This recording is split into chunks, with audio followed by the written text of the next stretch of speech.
Fala galera do Mile High Brasil, aqui é o Gustavo e hoje eu vou continuar trazendo para vocês a nossa série do Conhecendo. A Ana Luísa Figueiredo já trouxe para vocês o Conhecendo do Teddy Bridgewater, o André Rodrigues já trouxe o Conhecendo do Patrick Surtain e hoje eu trago para vocês Javonte Williams, o running back que escolhemos na segunda rodada, né, do draft de North Carolina. E o Javonte Williams, ele nasceu na cidade de Wallace, né, que fica na Carolina do Norte, nos Estados Unidos, no dia 25 de abril de 2000. Ou seja, ele tem 21 anos de idade hoje, né? E desde pequeno ele sempre jogou futebol americano e sempre foi sonho dele ser jogador de futebol americano. Só que o começo dele, né, jogando esse esporte na escola, né, no high school, foi um pouco diferente do que muitos imaginam. Ele era linebacker, né? Era um cara que gostava muito de taclear e tacleava forte, né? Desde criança. Inclusive, né?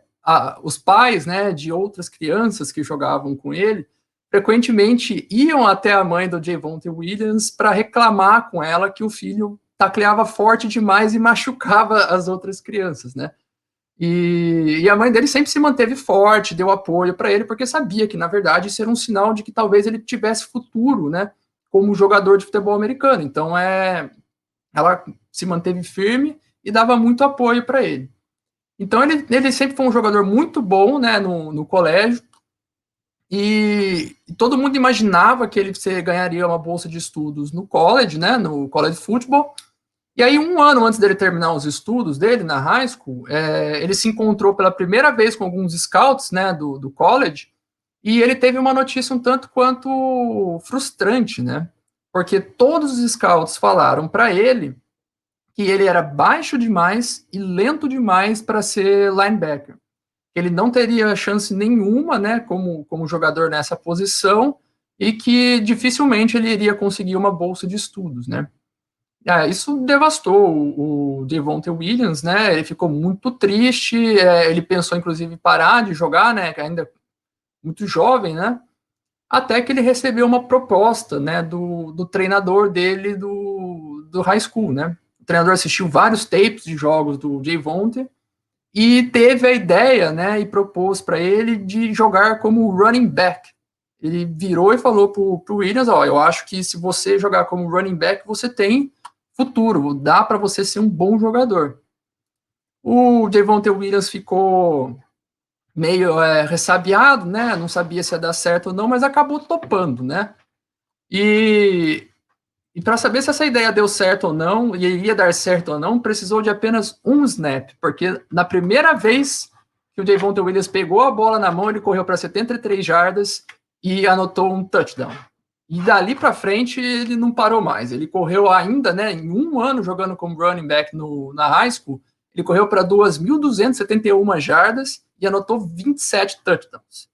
E aí, né, foi batata, né? Ele recebeu várias propostas de bolsa, né, para jogar na universidade e acabou optando pela University of North Carolina, né, que foi onde ele teve a carreira dele no college football. Então, ele começou a jogar futebol na universidade em 2018, né? 2018 ele não foi tão acionado em campo assim, o que é muito comum, né, para os jogadores que acabam de chegar no college football. E ele teve apenas 43 carregadas, mas mesmo assim foi muito eficiente. Ele correu para 224 jardas, né, o que dá uma média de 5,2 jardas por carregada, que é uma média de respeito, né? E teve 5 touchdowns. E não somente isso, né? Ele já mostrava um lado que muitas pessoas, inclusive no processo de draft depois, subestimaram dele, que era a sua participação no jogo aéreo. Ele teve somente 8 recepções naquele ano, né? Mas foram para 58 jardas, ou seja, uma média de 7,3 jardas por recepção. Então ali ele foi pouco acionado, mas ele já mostrava que poderia ser um running back muito produtivo ali no college football. E aí, no ano seguinte, né, ele se juntou ali com o Michael Carter, né, que foi também escolhido pelo New York Jets nesse ano, e aí eles formaram uma dupla que devastaram, né, por terra todos os adversários no college football. naquele ano, em 2019, né, que foi o primeiro ano dessa dupla, o Javonte ele correu 166 vezes, né, foram 166 carregadas para 933 jardas, né, o que dá uma média de 5,6 jardas por carregada, e anotou 5 touchdowns, isso em 13 jogos, né. E a sua participação no jogo aéreo cresceu também, né, ele anotou 17 recepções para 176 jardas, o que já dá uma média aí de wide receiver praticamente, que é de 10,4 jardas por recepção, e anotou um touchdown, certo? Então, nesse ano, né, o hype em cima do Williams começava a crescer, mas ainda não é aquela produção de um running back que você imagina que vai sair aí no primeiro ou no segundo round de um draft, né? E aí veio o último ano dele na universidade, que foi o ano de 2020. E aí ele simplesmente detonou, né? Ele teve 157 carregadas para 1.157 jardas, o que dá uma média incrível de 7,3 jardas por carregada, e anotou 19 touchdowns. Além disso, pelo ar, foram 25 recepções para 305 jardas, o que dá uma média de 12,2 jardas, novamente aí uma média de wide receiver, e anotou 3 touchdowns, ou seja, 22 touchdowns em 2020, né? Então, se você somar tudo isso, além desses 22 touchdowns, dão 1.445 jardas de scrimmage. Foi simplesmente um ano arrasador. Ele teve o nome dele ventilado, né, de repente, para participar da final e ganhar o troféu Heisman, né, daquele ano, de 2020. Isso acabou não acontecendo, né, mas mesmo assim, ele foi indicado, né, para o First Team All-America do site Pro Football Focus. E também pelo Pro Football Focus, ele foi nomeado o jogador do ano de 2020 do College Football, e ele conquistou, né, a nota de corrida mais alta que o site já registrou, que é 95,9. Então, depois de um ano arrasador desse, o Javonte Williams, ele se declarou para o draft de 2021 e tinha um hype muito grande em cima dele, né? E, em termos de jogador, o que ele traz, né, para um time de futebol, né? Primeiramente, vamos falar aqui sobre o que ele não faz tão bem. Primeiro, ele correu o tiro de 40 jardas, né? Em 4,55 segundos, né? O que não é um número tão ruim para running backs, mas também não é um cara muito veloz, não demonstra que ele é um cara muito veloz, né? E também é um cara que não é muito elusivo, né? Você não vai ver ele dar muita finta ali nos adversários, não é um cara que engana, né? Dá aquele gingado assim no campo para conseguir uma finta, um drible, e ele é um pouco mais duro, né? Ele não tem esse gingado. Então, se é um cara lento e não elusivo, por que ele era em muitos boards o segundo melhor running back da classe? Como, por exemplo, no board do nosso querido Dave Chiodini, né, do On The Clock, e até mesmo o melhor running back da classe no board, por exemplo, do Pro Football Focus. Simplesmente porque todo o resto traz, né, ele traz um pacote completo de um running back. Primeiro, ele é um cara muito durão e quebra muitos tackles, né? Se você pegar as medidas dele, né, ele tem 1,78 m e pesa 95 quilos. Então ele tem um corpo compacto, parrudo, e ele reboca geral. É difícil você parar ele no primeiro tackle. Ele sempre consegue jardas após o primeiro contato. Fora isso, ele é muito inteligente, né? Ele consegue ter paciência para procurar os gaps ali na linha ofensiva para poder fazer a corrida. E muitas vezes, quando a própria linha ofensiva não faz um bom trabalho, ele é um cara que consegue arrumar tudo e ganhar jarda na marra. Então, isso é muito importante também, porque em situações de poucas jardas, né, como, por exemplo, terceiras descidas curtas e quartas descidas curtas, ele é um cara muito importante e com capacidade para conseguir jardas na marra. Além disso, ele tem boas mãos para o jogo aéreo e ele corre rotas, né, muito bem. Então, ele tem uma capacidade muito grande de contribuir com o jogo aéreo. E, além disso, né, ele precisa refinar um pouco da técnica dele nesse aspecto, mas ele lê blitzes muito bem e consegue fazer bons bloqueios quando designado para isso em jogada de passe, né? O que é incomum para running backs saindo do college, que, em geral, sofrem nesse aspecto. nesse quesito ele está muito acima da média daqueles que normalmente saem do college football.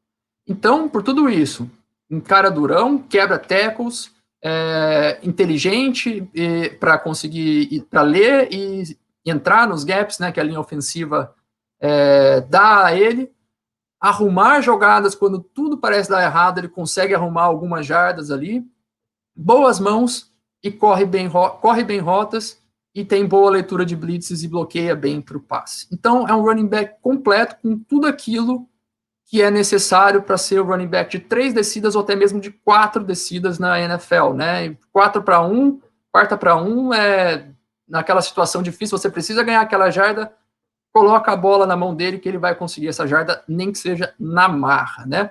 E aí, então, né, os Broncos, né, na segunda rodada, né, do draft, tinham a escolha número 40, fizeram uma troca com o Atlanta Falcons para subir até a escolha número 35, dando uma quarta rodada, né, e recebendo de troco aí uma sexta rodada, e então, com a escolha 35, escolheram Javonte Williams, né? Muitas pessoas acham errado fazer um trade-up no draft por conta para escolher um running back, né? Eu, inclusive. Mas, assim, se a gente deixar um pouco a nossa filosofia, né, nossas crenças de lado, se você pegar todo o trabalho que o George Paton fez com o capital de draft dele, a gente não pode reclamar sobre isso, né? Se você pensar bem, 2 dias antes do draft, ele tinha 9 escolhas. Com essas 9 escolhas, ele trouxe Teddy Bridgewater, que é um reserva, um backup, um quarterback reserva acima da média, ou eventualmente um titular mediano. Ele fez essa troca, né, pelo Javonte Williams, e ainda assim, ele conseguiu, no total, fazer 10 escolhas no draft, ou seja, ele fez uma escolha a mais do que estava programado, assegurando ainda uma escolha extra no segundo dia, né? Ele acabou fazendo 2 escolhas de terceira rodada, né? Então, por mais que a gente possa achar que subir no draft para o running back não é algo inteligente, né? A verdade é que se a gente pegar o cenário global, tudo aquilo que ele fez, né, com esse capital de draft, a gente não pode reclamar. E o que o Javonte Williams representa para os Broncos, né?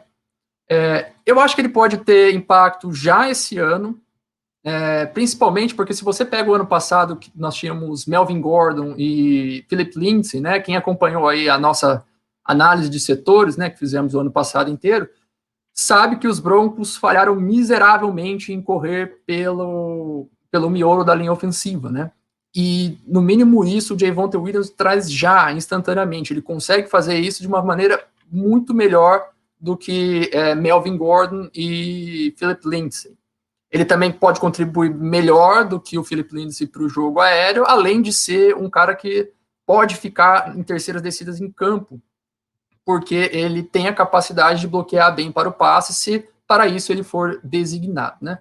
E talvez também jogadas de poucas jardas, que foi outra situação que falhamos miseravelmente ano passado. Não conseguimos correr 3 para 1, 3 para 2, terceira para 2, quarta para 2, assim por diante. Então ele pode ser já esse ano muito bem utilizado pelo Pat Shurmur.